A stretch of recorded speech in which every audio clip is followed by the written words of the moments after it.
देश, काल, पात्र और दान आदि का विचार। ऋषियों ने कहा, समस्त पदार्थों के ज्ञाता श्रेष्ठ सूत जी, अब आप कर्म, देश, काल आदि का वर्णन करें। सूत जी बोले, मैं ऋषियों देव यज्ञ आदि कर्मों में अपना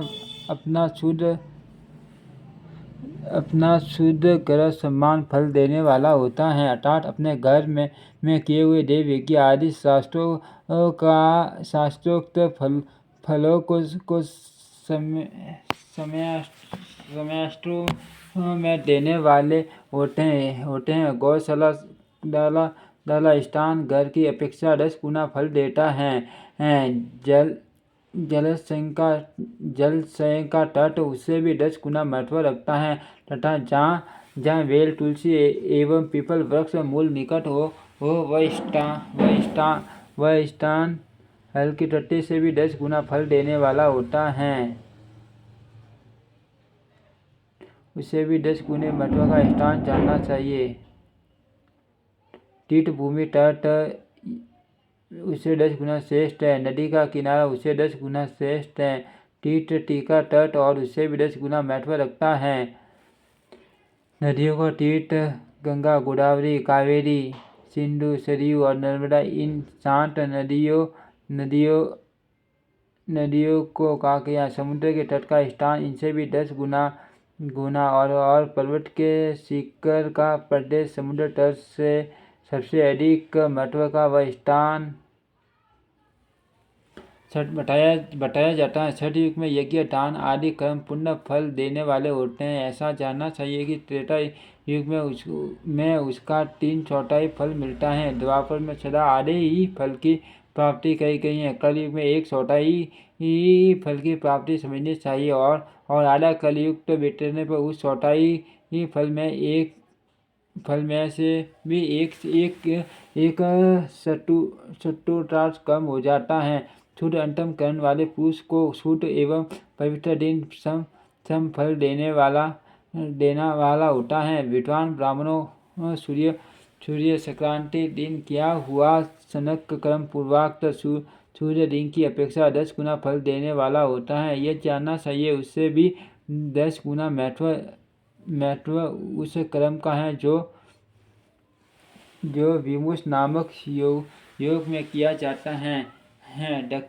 दक्षिण गायन आरंभ होने के लिए अर्थात कर्म की संक्रांति में किए हुए पुष्प कर्म महत्व विषय में भी 10 गुना माना गया है। उसमें भी 10 गुना मकर संक्रांति में और उससे भी 10 गुना चंद्र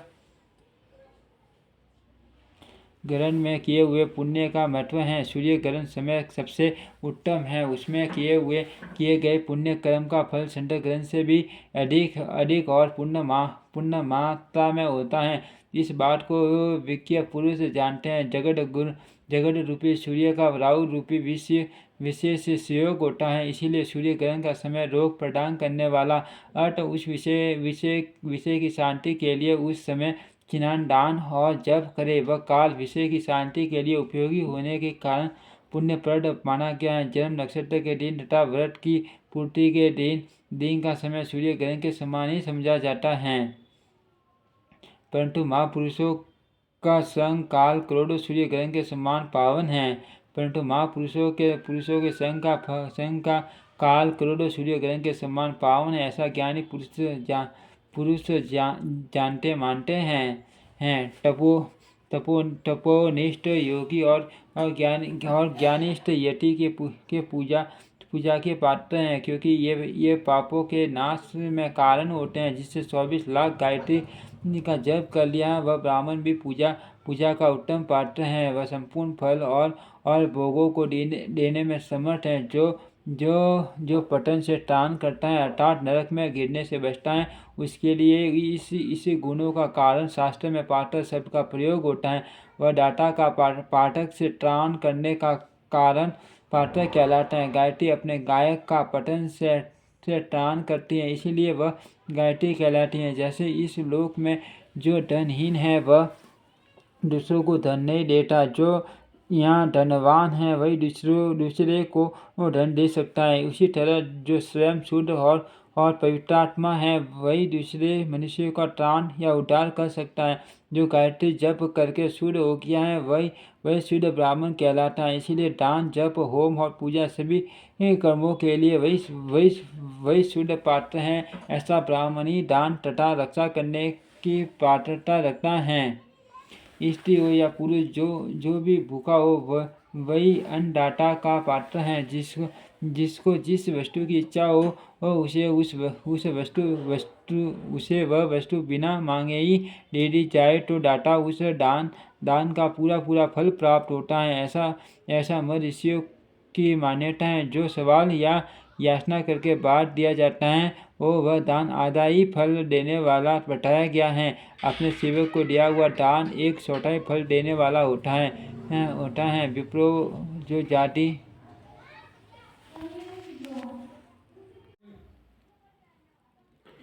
स्त्री हो या पुरुष, जो भी भूखा हो वह वही अन्न दान का पात्र है। जिसको जिस वस्तु की इच्छा हो उसे वह वस्तु बिना मांगे ही दे दी जाए तो दाता को उस दान का पूरा पूरा फल प्राप्त होता है। ऐसी ऋषियों की मान्यता है। जो सवाल या याचना करने के बाद दिया गया हो वह दान आधा ही फल देने वाला बताया गया है। अपने सेवक को दिया हुआ दान एक चौथाई फल देने वाला होता है।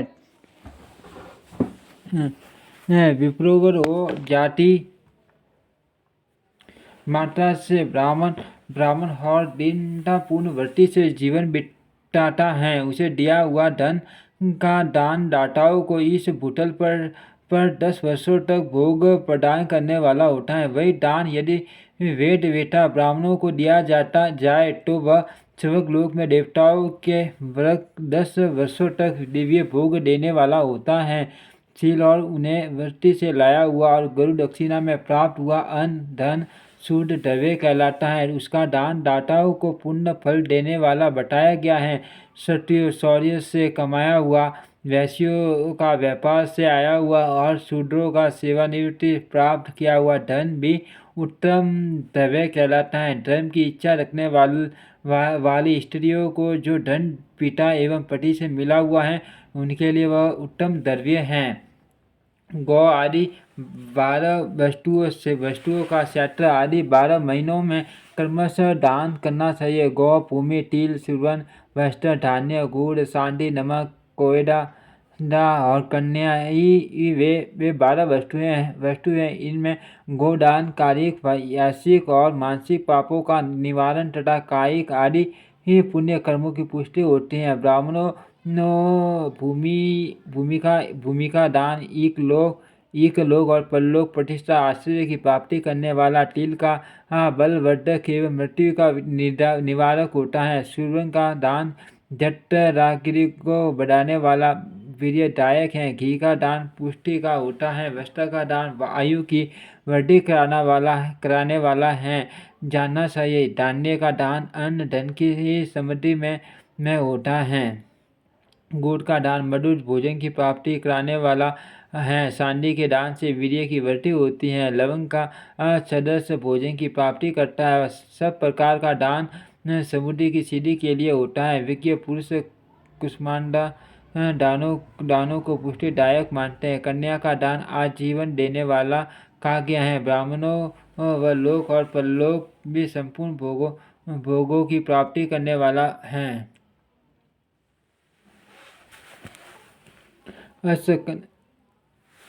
अर्थात खेत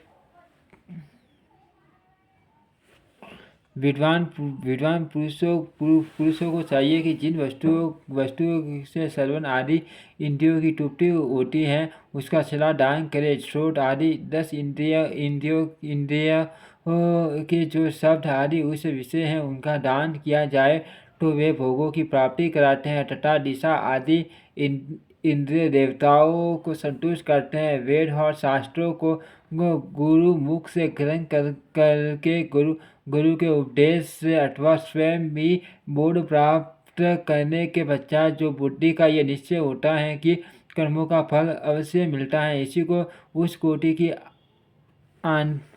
आस्तिकता कहते हैं। भाई बंधु अथवा राजा के भय से है आस्तिकता, बुद्धि या श्रद्धा होती है। वह कनिष्ठ श्रेणी की आस्तिकता है जो सर्वथा दरिद्र है, इसलिए जिसके पास सभी वस्तुओं का अभाव है वह वाणी अथवा कर्म शरीर द्वारा यजन करे। मंत्र, स्त्रोत और जप आदि को वाणी द्वारा किया गया यजन समझना चाहिए तथा तीर्थ यात्रा और व्रत आदि को विद्वान पुरुष शारीरिक यजन मानते हैं। जीव किसी भी उपाय से थोड़ा हो या बहुत देवतापन बुद्धि जो कुछ भी दिया अथवा किया जाए वह दान या सत कर कम भोगों की प्राप्ति कराने में समर्थ होता है।